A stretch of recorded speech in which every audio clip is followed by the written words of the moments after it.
Kim Min Jung, can you answer that, please? Yeah, I think because it is reasonable resources, reliable resources. Close, not reliable at all. What does it say in the small print over here at the bottom of the arrow? Not reliable, but Okay, I see. Yeah, because the like informations or statistics are changing every time, so um we should take like new articles. I don't know. well, new comments. People are saying these new things. They might be lies, they might be wrong, but at least people are saying them now. So it's current new information. So this is good for new stuff. And usually the world's most reliable takes many months, sometimes many years to get reviewed. And so this stuff will be a little bit older. Even the newest of the new is not from today. It's going to be a couple of months or several months old.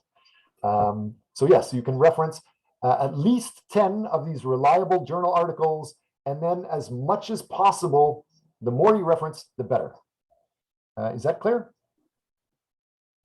Does that answer your question, Maria? Yes. Just another little thing. Um, because I found some articles that look legitimate because they have the author's name and the university they belong to and their career and all of that. So and it has like all the reference and stuff. So I think maybe that's okay to use, but I'm not sure because it doesn't say that this is a Scopus article, you know. So I'm not really sure. No articles say they are Scopus. Articles usually, Scopus is not a journal. Scopus is not a publishing company. Scopus is just an association of respected journals. It's a club of the best. And so you have to have a journal to be in it. However, we have 22 people in our group today, and 22 people or something close to that will be presenting lots of kind of articles today. And you all have to be referencing lots of references. So once you're finished, Maria, I vote you are the president of our CCC International Cross-Cultural Management, Cross-Cultural Communications Journal, and we all publish our work in your journal. Is that reliable? Is it good? My stuff's crap. So you would still, because I'm a teacher and I give you lots of peer pressure, you would publish my stuff, but is it good? Right? There's millions of articles and millions of journals like that are no good. Some of them are absolutely criminal. They make people pay hundreds or thousands of dollars to publish the story, even though they say lots of people are going to follow it and read it, but that's not true. That's why I'm trying to teach. The only ones that are really reliable are ones that are verified to have international experts, peer reviewing details. So Web of Science or Scopus is the best. They are reliable. Everything else, there's going to be a question. Okay, thank you, Professor. How about one more question? Rosie, how are you today? Do you have any questions for me? I'm good, thank you. Not any questions at the minute. I did have some questions about references earlier, but you've pretty much answered those now. Are you going to be one of your teams and be presenting your information, or is it a different classmate or a different teammate that will be sharing their PPT or their file today? I don't think we're ready to present this week yet. Today yet. Oh, you're waiting till the last minute. Okay, let me remind all of you again. I'm not a regular professor. If you do something, I give you points. I don't take points away. So if you do something today, you could get some points. If you do something again next class, you could get more points. But if you don't do anything today, you don't get points, period. What does that mean? It's better, especially for cross-cultural communications, to communicate as much as possible, back and forth as possible. Don't copy me. Don't talk too much. Talk a little bit, try to find out what other people are interested in, listen to what the other people say and understand and talk about what they value and how you can improve, and then make your comments. So you should all be trying to do that all the time. The best classes ever are the classes where I speak less than 10% of the time. And I'm just guiding you in the right direction. What about you, Jasser? Are you going to be presenting your stuff? Can some students volunteer to be the first to present today? I will be most generous with marks for whoever volunteers to go first. As time goes by, I'm going to be harder and harder, more and more strict with the marking. Go ahead, Jesser, you're about to say something? I think I'm going to wait for others to present first. Okay, so that means I have to just start selecting groups. And if you're ready, you're ready. If you're not, you will get that not ready. Can you start reading off the groups? Ulugh and Ali Akbar and Jasur Uzbek. I think I just talked to you. You guys said that you're not ready. I see also that you're missing the Word file. So 0 out of 15 for now, but it's no problem. If you present later, you could get more marks. Next, Kyunggan Jung, are you ready to present? Professor, we are ready to present about the weekly topic, but not. Okay, great. And I hope everybody else in the class, you realize that if I keep presenting about some things, if we do that and you guys run out of time, it's up to you. Guys need to manage your time. So Kyunggan Jung, you are co-host. You can share your details. That would be great. Thank you.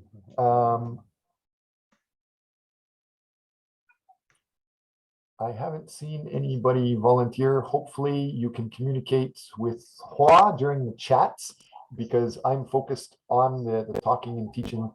If you want. Professor, I want to present today. I hope Kyunggan Jung doesn't take the whole time. You need to talk to him because I am not teaching right now. You should have spoken up earlier. Arrange a time with Hua to make sure that you can present. Next class, you will know you need to talk and answer me when I ask if anybody wants to present. Go ahead, Kyunggan Jung.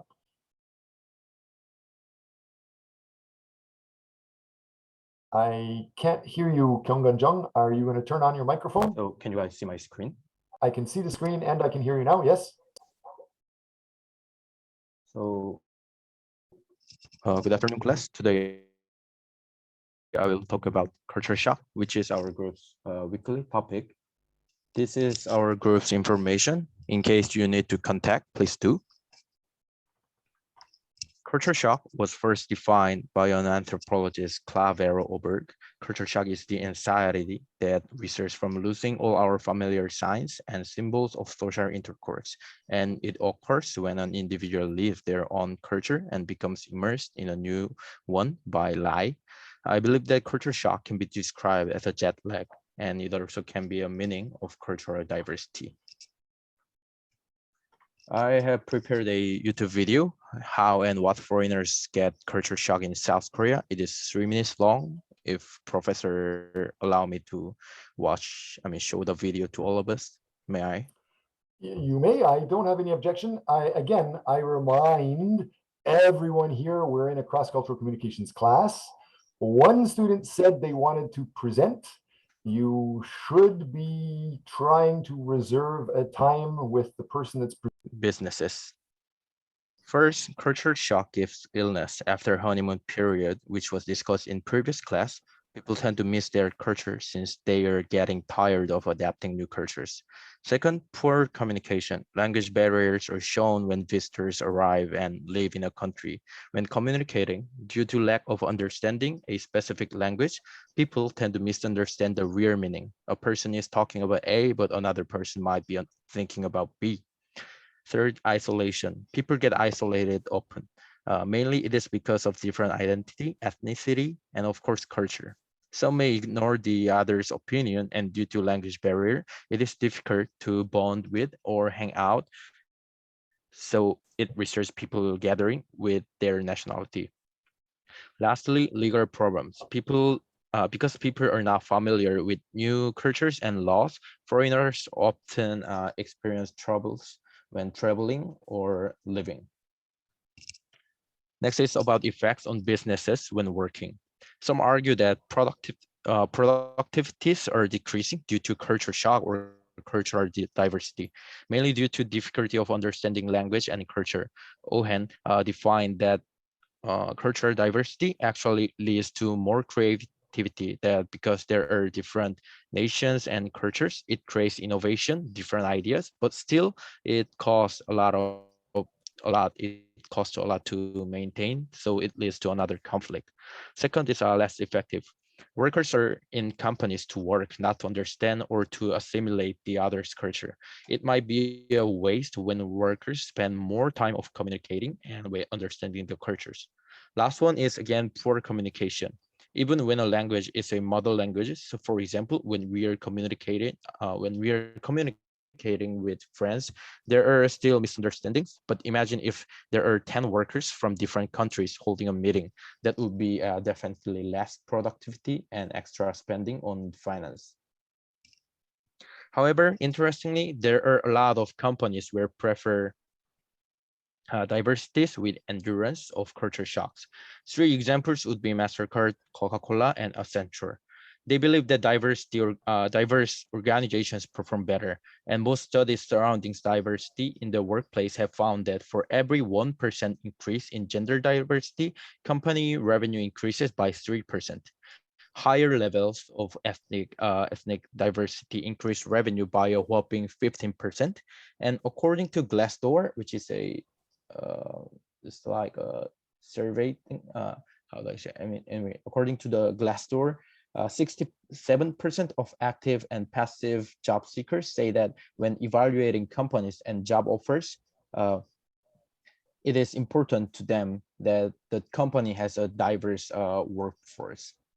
And this is the Scopus article that I found. It helped me a lot to learn and understand how culture shock and cultural diversity influence both positively and negatively. So anyone interested, please take a look. And so this is my reference, and this is the end. So thank you so much for sharing your time. Awesome. Now if we're back to me, can you hear me, Kyunggan? Yes, Professor. You're talking about culture shock, and you sound like a very confident guy from New York City or any other international city in the world. So congratulations. But you're trying to become a specialist, as we all are, in cross-cultural communications. So what do you need to do to make sure you have communicated anything well? You finished talking so far all by yourself. That's a hint.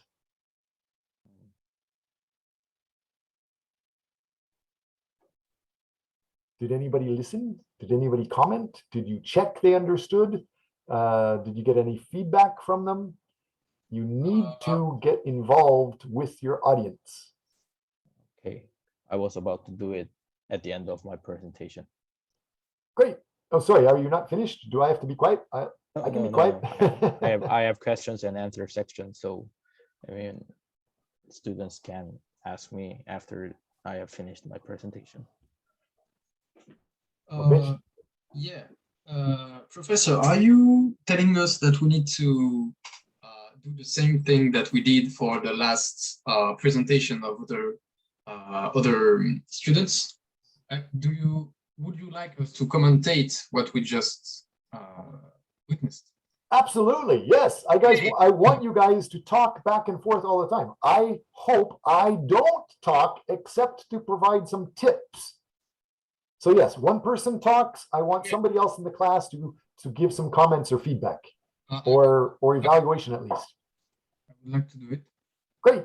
Thank you. Okay, so first, thanks, because I really think it was interesting. You know, I can saw some things that I experienced from what I've experienced in Korea right now.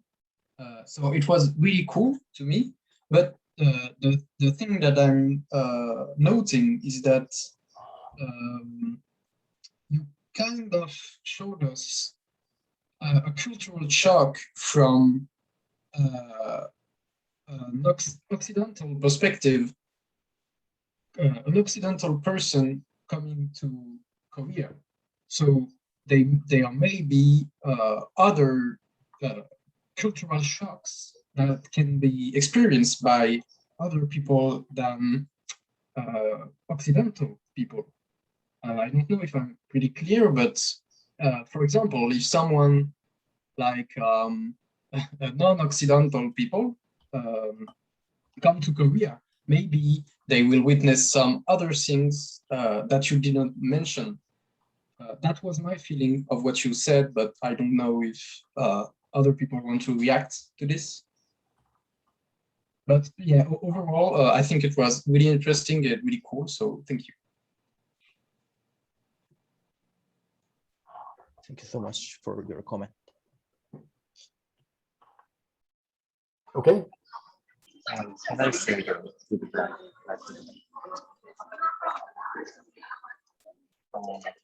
It was good to put a reference to each paragraph, and copy was created.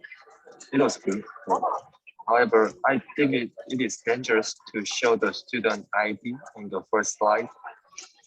I think it's better to just write down your name and email in first slide.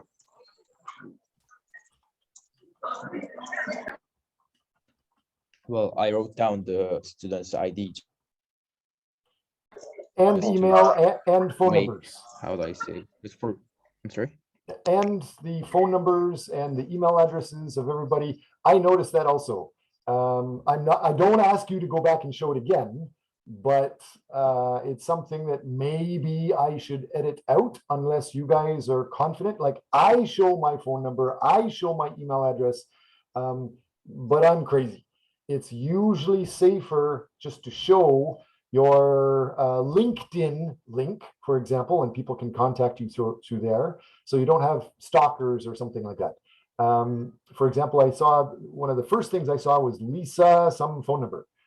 Okay, great. Whoever Lisa is, although she wasn't talking today, are you comfortable with people having your email and phone number and stuff like that? Be aware, in Korea, usually Korea is very safe. I come from a country outside of Korea, and even though my country is supposed to be good, there's a lot of crazy people there. Look at me. So be thoughtful about how some people are crazy. Thank you for that, Iminju. Any other comments? No. It was for just a weekly topic. The weekly topics are casual or kind of small. Our main week, this is week 5, presenting the weekly 5 research gets you far more points than the weekly topic. Kyung-An Jung, do you have your week 5 information to present to, or anybody else? I heard somebody earlier say they wanted to, but then they're quiet every time I ask who they It's are. Kim Min Jong group. She want to present now. Can you share your screen? Kim Min Jong? Rosie will share our screen and I will present. Is it okay, Professor? Yes, I'm just going to find Rosie. Somehow I need to find where. Okay, here it is. Yes, Rosie is able to co-host and share her screen now. To avoid delays, please contact the TA so they can set you up to be a co-host. Go ahead, group. Firstly, I'm sorry for the noise of this cafe, and yeah, this is our Google Docs, and also sorry for I didn't make any PPT slides for this presentation, but I have explored three prior studies, and in this presentation, I will introduce one of them, which is the most intuitive. So there is a prior paper that has explored the form and content of cultural effects on the loyalty of Japanese and American employees in the 1980s, examining three dimensions of culture relating to work and company life. One, groupism and collectivism. Two, familism, paternalism. And three, vertical cohesion. The Japanese and American employees to differ in the conventionally expected ways. Japanese employees are less likely to leave their companies if they value corporate familism and they prefer working in groups and they feel they can confide in their supervisors about personal matters. And the one parallel between the Japanese and the Americans is that both are more loyal when they feel comfortable confiding in their supervisors. Furthermore, the cultural effects in Japan are much more likely than in the US to operate at the organizational level. However, since this study was the result of a survey on workers in the 1980s, I think an update is necessary. In these days, where companies have no borders due to globalization, I wonder if there will still be a clear difference between East and the West. And that's the end of our presentation. Great. How about we get a couple of comments? First of all, Pong Wangi, can I get you to summarize what was that presentation about?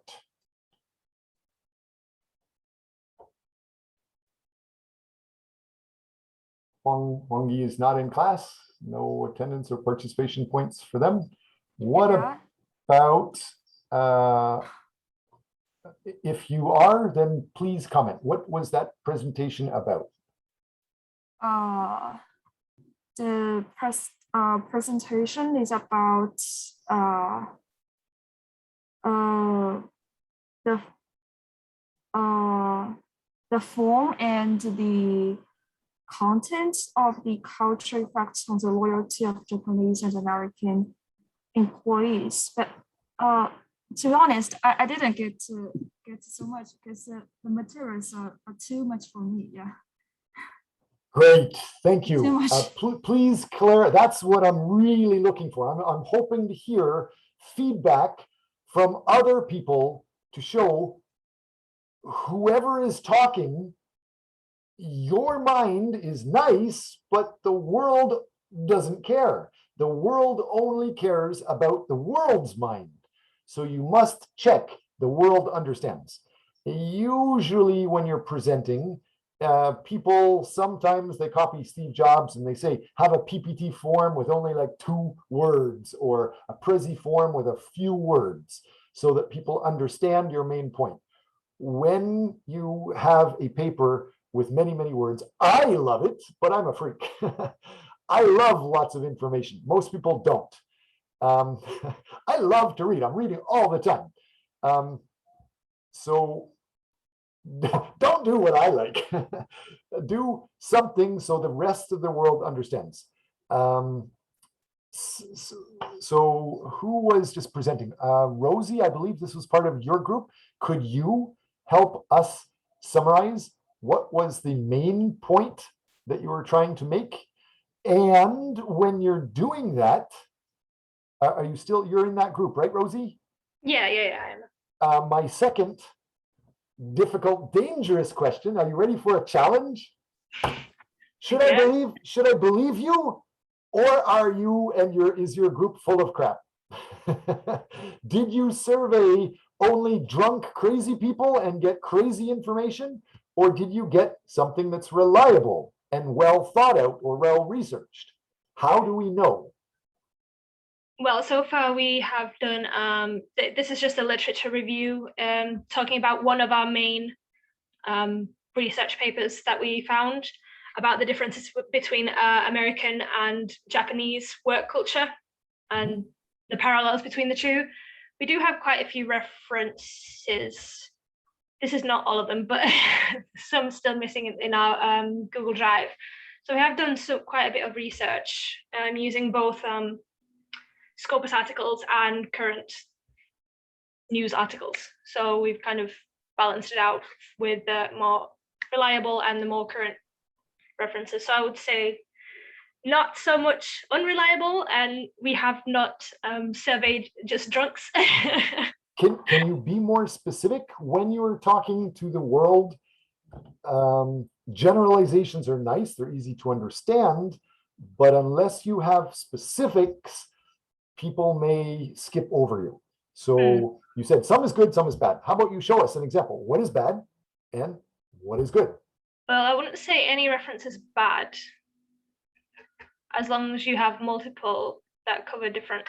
Does anybody in the class have photographic memory? I see we reference globalization something, Lincoln something, Monster, Schofield, and Lipka. Now let's go higher up in your sheet and see what you actually used. Oh, wait. Okay, so there's Munster, good. Schofield, good. Let's keep going. And Doer, right at the top of the sheet there, Doer. Where did he come from? And Lincoln, is he there? Did you reference Lincoln? Lincoln's good. So I'm me bad. Keep going.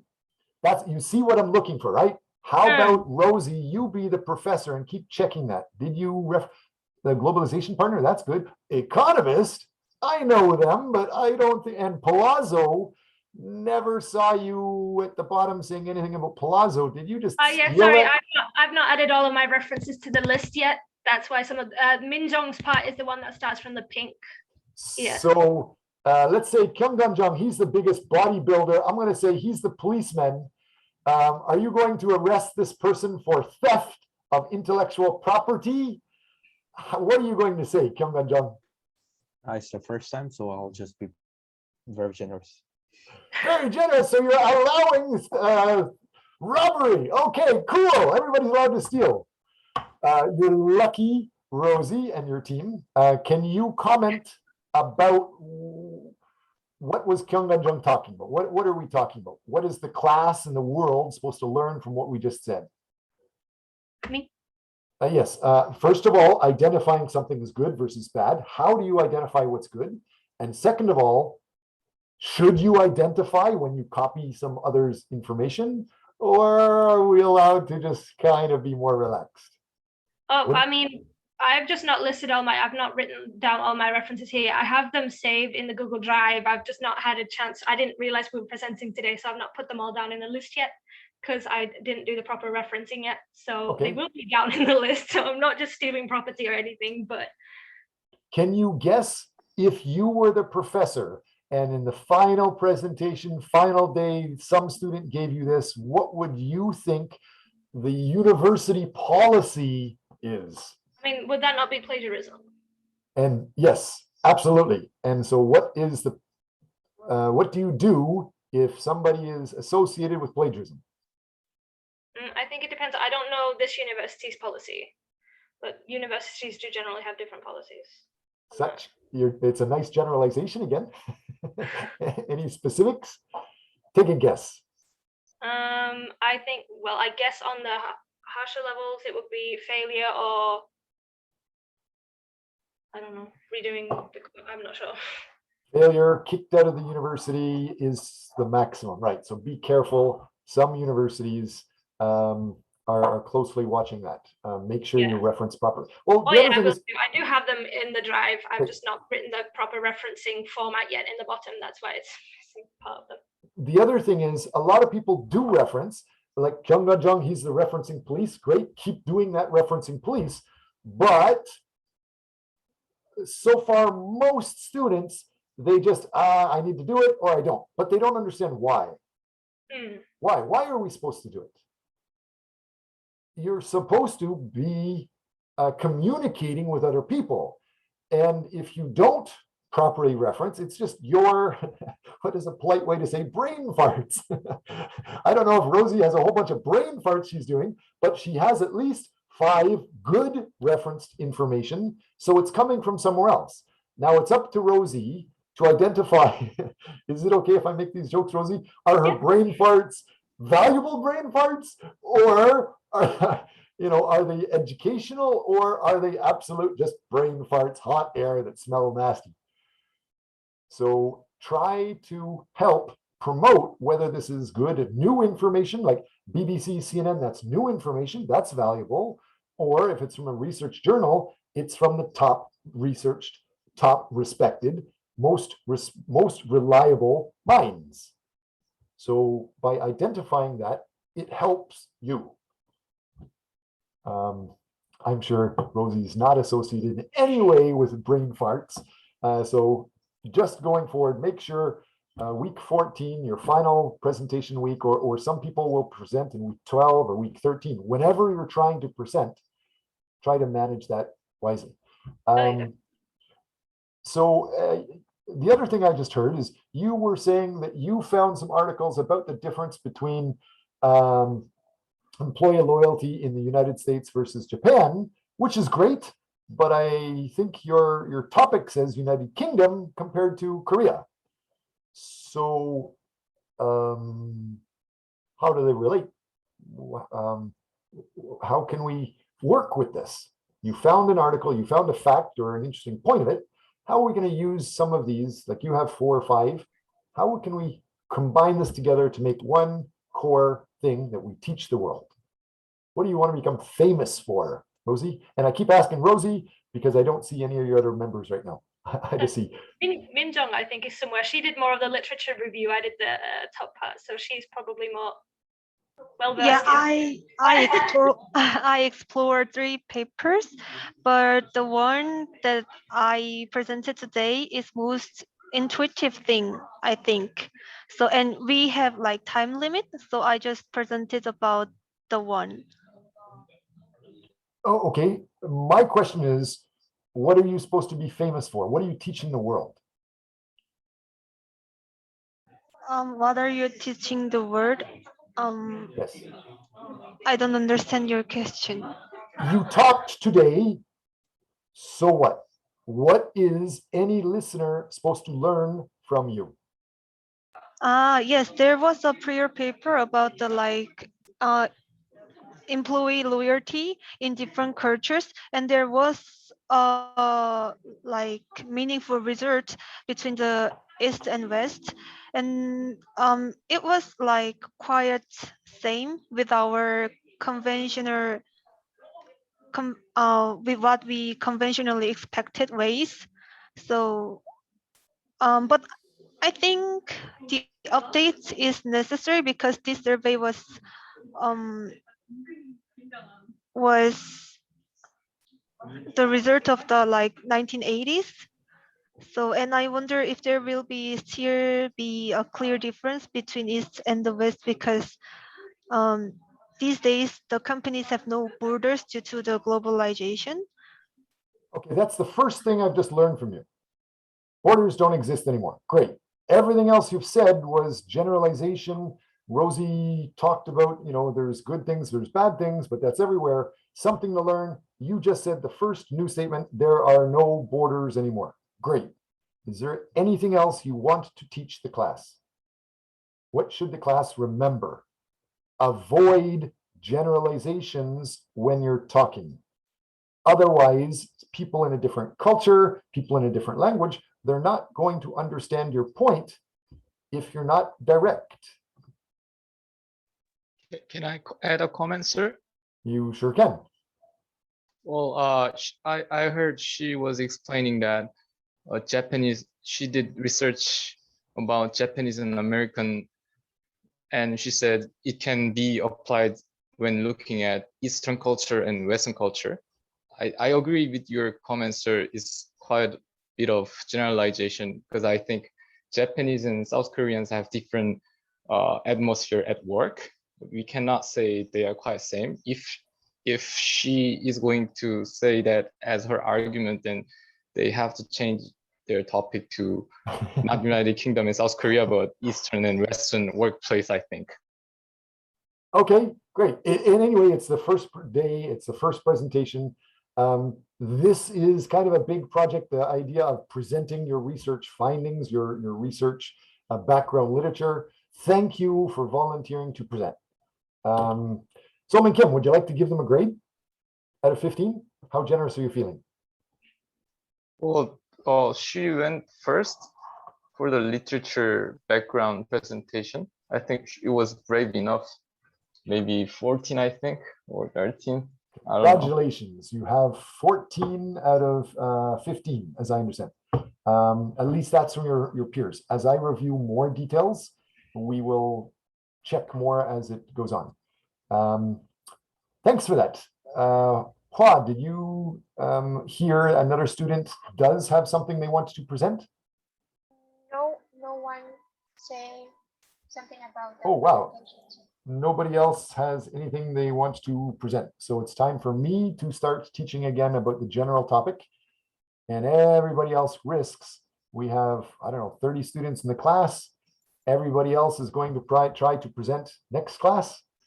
Hope we don't run out of time, including you, Kyunggan-jung. You did present, but you didn't present the week 5 worth 15 marks presentation.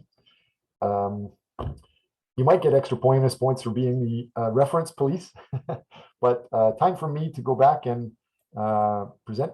If somebody does want to present, please make yourselves known and clear. That last group, their information is here. So I see that they have some research articles. That's good. When you're presenting, you didn't usually identify if something is good versus bad. It would be good to identify this article is what we love. We're extending this research in the same manner, same format, because this is one of the world's best and we're following in the same style, which means you should be close to the best also. You have some papers here. We've already identified the referencing, but that's going to be improved. I would think that you can't get perfect marks if you're plagiarizing, but fortunately, because you went first, you have a lot of, I think this is also new. I think this is also new. This is also sort of new. If it is referenced properly at the end, great. Don't save it for the last date. So last week, we did talk about culture shock. And what I wanted students to be aware of is that there is ultimately a honeymoon phase, as we've seen. And if I show this a little bit bigger, this idea of the U shape is the first research theory. Second research theory says it's more of a wave, it's more of a W. You go through the honeymoon phase of culture experience, which is fun and exciting, a honeymoon. And during your paper, I think Rosie's paper, Kim Min Jung's paper, they were saying that they experienced, I think was it you? Somebody was saying there's sadness with it. Maybe it was Kyunggan Jung was saying the honeymoon led to sadness. Maybe. Whatever it is, you experience something different when you see a different culture. Sometimes it's good. Most of the time, I think it's good, but sometimes it could be bad. And then eventually, after time, it's definitely going to be sad because it's not your home. It is a different area. You do get the homesickness in some ways. So you start to hate it and you have the crisis. And then you usually come back up. And it doesn't just end there with the reentry. It is an ongoing thing. And sometimes, even though you've been doing cultural work in different cultures for many years, you will still have culture shock. And surprisingly, the more you travel, the more you will have culture shock when you go back home and start really talking to your home friends that have stayed at home. Most people stay in their home area their whole lives. At least 80% of people stay in their home area. And so if you have experienced a different part of the planet and then you come back, you're no longer the same. So you have that W or the wave effect. And then there is the idea of the third culture child. You're always going to be different.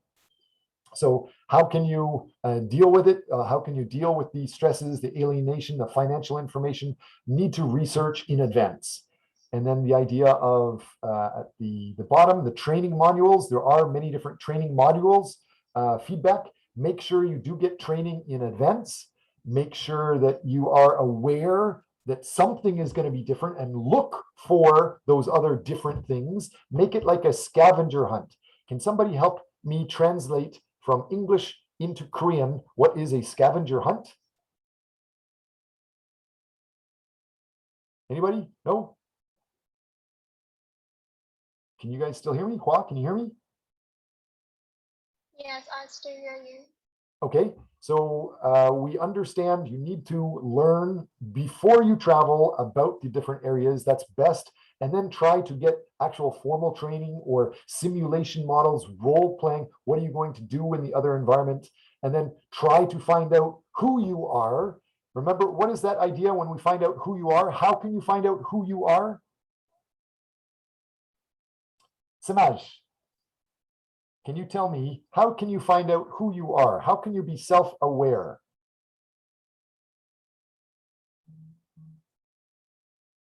Samaj, are you there?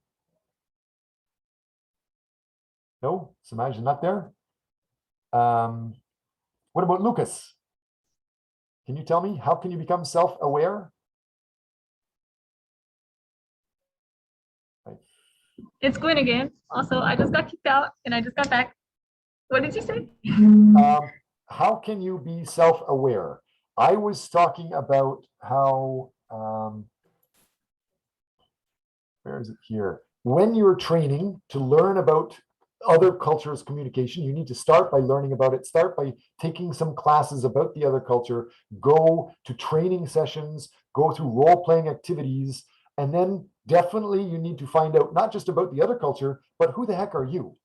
You must learn about yourself. What is your culture? And then how that other culture is going to be different. So how can you be self-aware of yourself? And so I started giving hints. Oh, well, you can take those tests that you gave us the websites for, because it tells you all about yourself and stuff. Okay, do you know how to use what I'm showing on the screen now, or do you know what's the importance of this? Yeah, you can use a mind map. I have a question though. Every time you talk about self-awareness, could you figure out your own culture by like comparing it to other cultures? Absolutely. The more you know about yourself, the easier you're going to identify what makes up anybody, and then you're going to be looking for those differences in other people. And it's easier to identify, well, wow, this guy is doing things differently.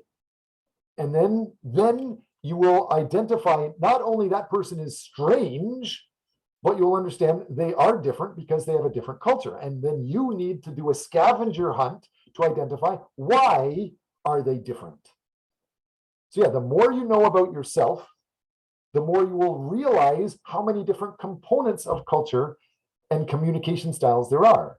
And so as we talked in here, this Carl Jung, the Briggs-Meyer typology tests, this identifies not only your personality style and your work style, but it's also your communication style, your education style, your learning style, how you debate, how you date with somebody, and what jobs match you. So the more you identify this, for example, I am definitely not appropriate to be an artist. Other artists will have, it doesn't matter if there's still Canadian culture or Korean culture right next to me, artists have a different way of doing things than I do. So that's just one part. The more you identify these things, the better you can communicate with those people. So as we identified, here it is, go through that self-awareness, learn about yourself, and then obviously try to learn about them, learn about the different human relations styles, learn there's different cultural awareness models. Hofstede is one, Hall is another, Kluckhorn and Schwartz, Trompenar, the globe model. There's many different types of cultural models. Be aware of those details. With that said, I'm going to jump on to political correctness. Is that correct? Some people are saying we really have to watch what we're saying. Other people, like Donald Trump, says he doesn't care.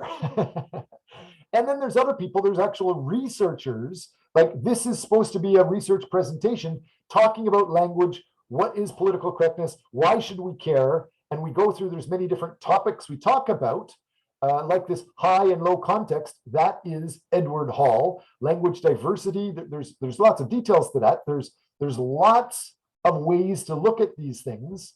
There's a whole study of social linguistics, but the idea, some people just want to get their business done and they don't care about fluff.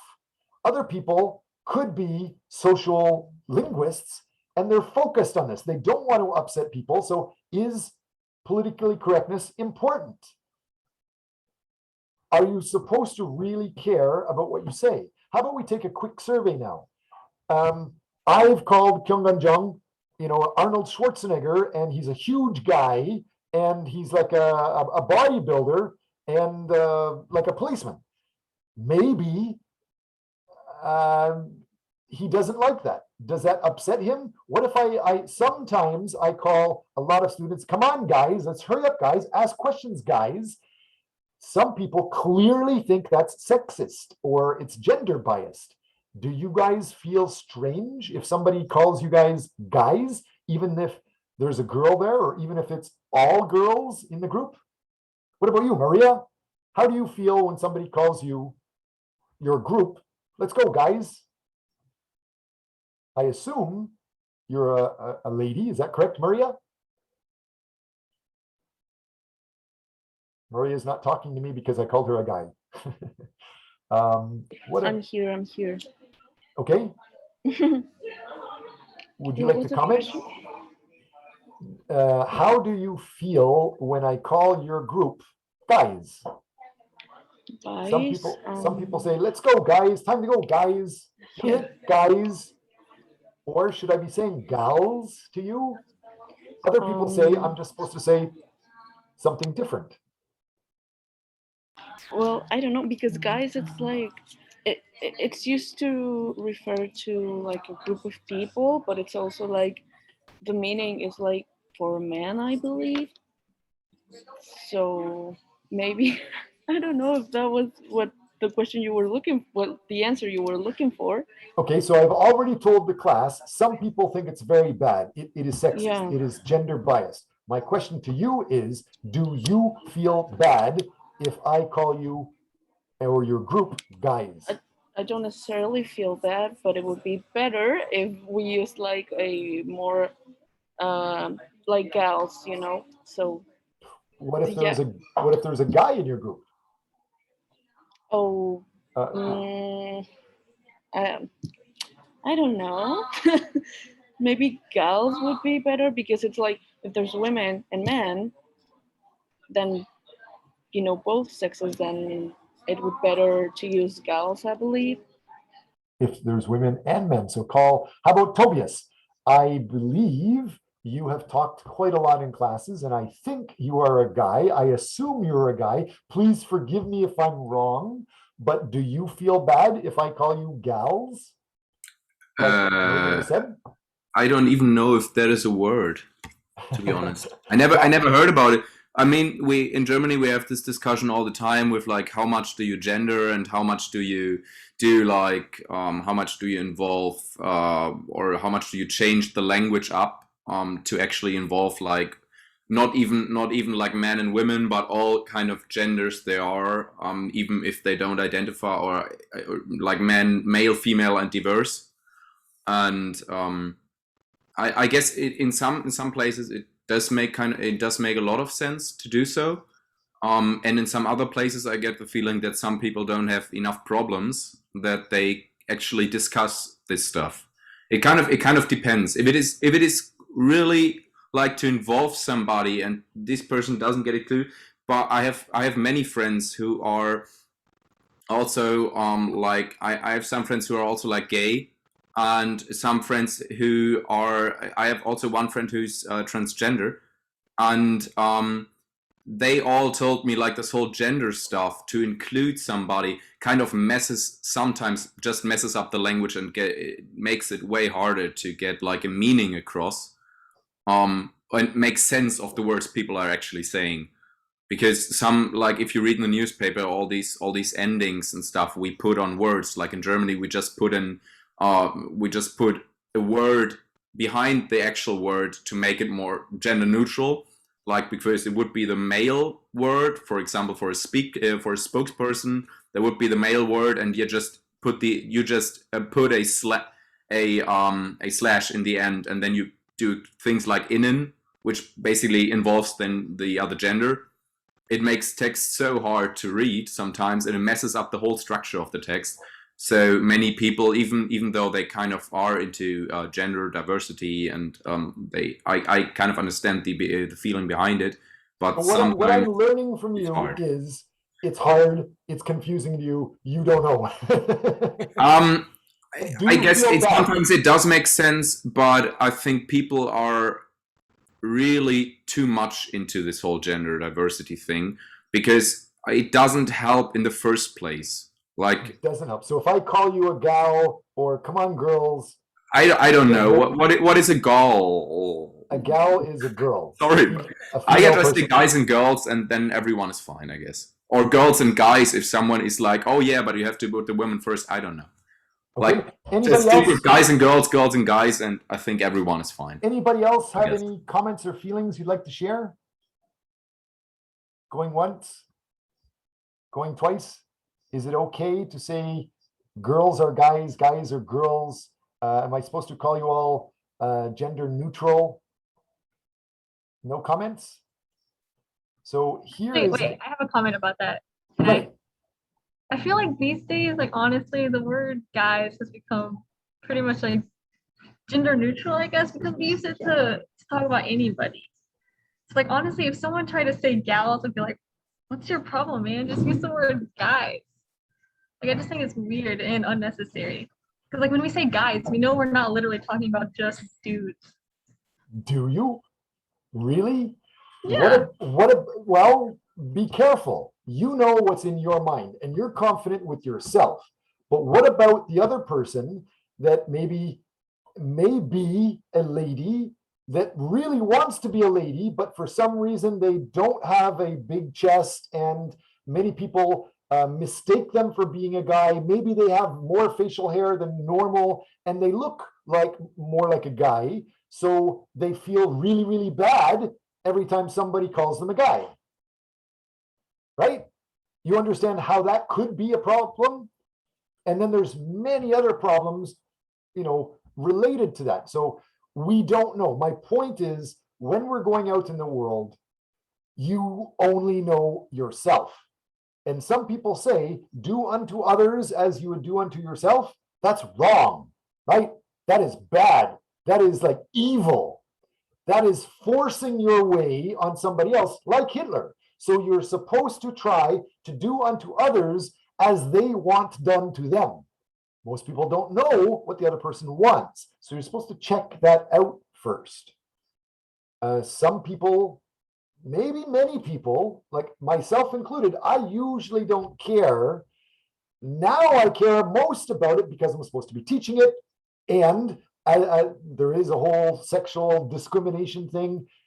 If somebody comes into my office, I feel very nervous. If it's a lady, I have to have the office door open, things like that. So there is that gender issue, but you need to identify what is the norm in that other person's mind. Doesn't matter what you think is right or wrong. Let's take a look at this short video, Donald Trump. It's just 1 minute. I'm going to show it. And at any time, we only have about 10 more minutes of class left. That's definitely enough for having 2 or 3 more groups present. Let me remind you all, you should be presenting your background literature today. You can get 15 points, or at least up to 15 points, maybe even more if you do something special. If you say nothing, you get nothing. With that said, please speak up. We'll be invoking the Defense Production Act. First of all, can you guys hear this? Yes, we can. Just in case we need it. Why do you keep calling this the Chinese virus? There are reports of dozens of incidents of bias against Chinese Americans in this country. Your own aide, Secretary Azar, says he does not use this term. He says ethnicity does not cause the virus. Why do you keep using this? A lot of people say it's racist. It's not racist at all. No, not at all. It comes from China. That's why. comes from China. I want to be accurate. Yeah, please, John, please. Are you I have comfortable a with great, this I term? have great love for all of the people from our country, but as you know, China tried to say at one point, maybe they stopped now, that it was caused by American soldiers. That can't happen. It's not going to happen, not as long as I'm president. It comes from China. John, please. There are some, at least one White House official, who used the term Kung Flu, referring to the fact that this virus started in China. Is that acceptable? Is it wrong? Are you worried that having this virus be talked about as a Chinese virus, that might I wonder who said that. Focus, You know who said that? I'm not sure the person's name, but would you condemn the fact Say that the term Kung Flu, again. a person at the White House used the term Just the term. Kung Flu. My question is, do Kung you think flu. that's wrong, Kung Flu? And do you think using the term Chinese virus, that puts Asian Americans at risk, that people might target them? No, not at all. I think they probably would agree with it 100%. It comes. Okay, so I'm not trying to promote these things. I'm just talking about some people say guys, some people say girls, some people say gals, some people will associate whole countries with stereotypical names. Stereotypes can be good in some situations. How are they good? Because there's too much information to easily memorize everything separately, so you have to group things together. Stereotyping things is a way to group things together to remember it easier. However, if you do not check it's okay, if you do not check it's accurate, or if it's acceptable, you are bad. How bad that is, it depends on the people you're dealing with. Some people don't care. Obviously, Donald Trump, he says he doesn't really care. Maybe he's getting the newspaper reporter to say it repeatedly because he wants to promote it. Who knows? But just whatever you're doing, when you're trying to do cross-cultural communication, check what the other people value. For example, is it okay if I call you this? Am I saying your name correctly? If I say Kevin Jani, is that correct? Or because I'm just looking at my computer screen, I don't know, should I call you a guy? Should I call you a gal? Are you gender neutral, Kevin Jani? Yes. Yes, you are gender neutral or transgender? I didn't hear, I just heard yes. I'm a girl. Maria, did you hear that? I think I heard I'm a guy. So yeah, no, she said that she's a girl, I believe. okay, so you're a girl. Great. So as long as we can check what you're saying is accurate, it's usually a good way to go. Is it correct? Am I correct when I say this? Is this the correct pronunciation? Unfortunately, our internet's not very good. I apologize, Miss Kavanjani. If you can correct me later on, please do so. But please be aware of what other people are doing. Politically correct, the simple definition, it's agreeing with the idea that people should be careful to not use language or behave in a way that could offend other people. I agree with this. Just make sure you're not making other people upset. But then you get into this. For example, people can be, I come from Canada where we accept people from almost every country in the world. And one way I describe Canadian culture is we are the one country that has rules, regulations, laws, and culture of every other country in the world. And one aspect that people don't realize is not only do we have laws for one country, but now we have laws for every country in the world in there. So there's probably too many rules and regulations, and it's getting crazy. And so some people are getting offended that they say the SH word. Who knows what they're talking about? One person's getting in trouble because he used the F word. What does that mean? Friends? I'm friends with this transgender person or this girl or this guy? Who knows? Or is it the F-U-C-K word? And other people are getting in trouble because they said Christmas. Why are people getting in trouble because they say Christmas? Some schools, especially in North America, where I come from in Canada, the whole school has a holiday for Christmas. Well, what if your religion is not Christian or if it's not celebrating Christmas? Isn't that kind of bad? So some schools are not supposed to promote that. You're not supposed to be talking about that, even though people have been grown up, focused on that their whole life. How do you know what to do and what not to do? It is a hard act. Do you guys have any solutions, any suggestions? Because we're almost at the end of class. Since I mean, I would say it's like political correctness is right and probably a good thing. Like it is a very good thing. And coming from Germany, and you're also mentioning Hitler like in every lecture, I guess. Just saying. But still, like political correctness is the right way to go. Of course, Trump is like the example, maybe like the worst example of the whole. Like, I mean, there are worse people than Trump, but Trump gets the whole media attention. Even in Germany, we heard it all the time. So, what concerning the I don't know the sketch you just showed us. I would probably say like we had this discussion with Christmas in Germany. I guess they had it in the United States. The F word, probably the FUCK is, I don't know, like Americans are concerned about it. Every other country is not. I don't get it. And like the SH word, I don't know what this should be, but still, like I think Christmas. I mean, it's not even religious anymore in most countries. Like in Germany, it should be, I guess, and many people go to church and celebrate Christmas. But I don't think like they should stop promoting kind of in school, because like most of the people in school are celebrating Christmas. Yes, there are some who don't, but still, like if you don't celebrate Christmas, I never met someone who was offended by actually hearing, okay, it's Christmas, yeah, you get a holiday. Okay. And my girlfriend is half Russian, so she doesn't celebrate Christmas. Great. So let's take a look at that. Just saying. Let's take a look at anybody in the world. Most people travel how much? Research shows that 80% of the world, or if we want to be more specific, specifically in the United States, the land of the free, 80% of the United States don't go outside of their own state, let alone the country. So when you say the people around me or I've never been offended, what that means with that person is I'm ethnocentric and ethnocentric people are okay, which means I'm a bad person, bad people are okay.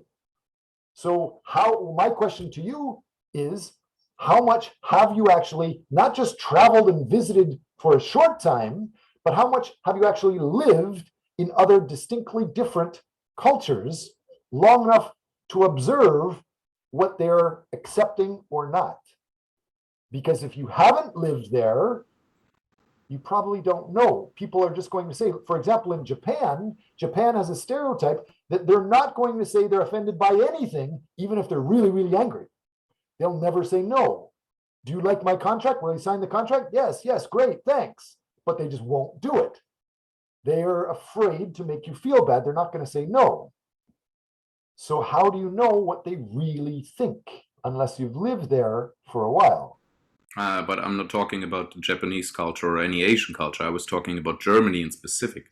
So okay. I guess that makes kind of the difference. No, I never lived in Japan. I know about the culture not saying no and not actually kind of like tearing off the face of somebody. I don't know the exact translation, but I know they are kind of very concerned about not doing like, or not saying anything which makes a person look bad.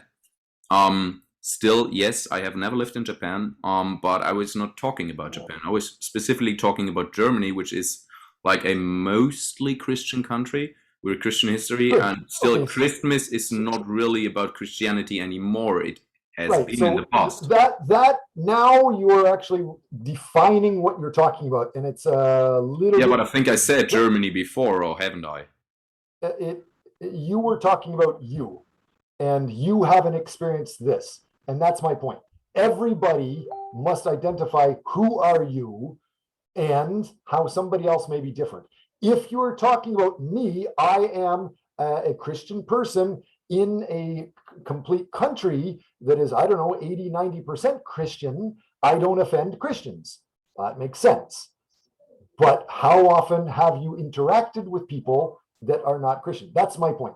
I'm not saying it's good or bad. I'm just saying wherever you're going, check who you are around. Check who you are communicating with. Check who you're trying to communicate with, because what you think is natural could be offensive to somebody else. If you, for example, a small little example, I saw a brilliant researcher trying to do their PhD at a university. It actually wasn't my university. I was selected to be on the board supervisor for the PhD at a different university. And the brilliant researcher that was amazing, he was rejected from graduating after spending 5 years doing research, and then he had to do it another year. He was refused. The second year, he was refused again. Why? The first year, he didn't bow deep enough. The second year, he bowed too deep, and the professor thought he was being sarcastic. So it wasn't respectful. Both times, because of a bow, that PhD student had to repeat another year of their life studying just because they offended somebody. And the surprising thing was they were both the same culture. I'm not going to say it's Korean or Chinese or Japanese or Canadian or whatever, but they were the same culture. It's just one was an older person, one was a younger person. You need to check what other people around you, even if they're in the same country, in the same culture, what they think is good and bad. It's helpful to check. It can be a pain in the ass, but it's usually considerate when you're trying to strive for great cross-cultural communications. Anyways, our class is up. I apologize for taking too much time. Any questions before we stop all of the videos and stuff? Tobias, any questions? Will Win, any questions? Taemin, any questions?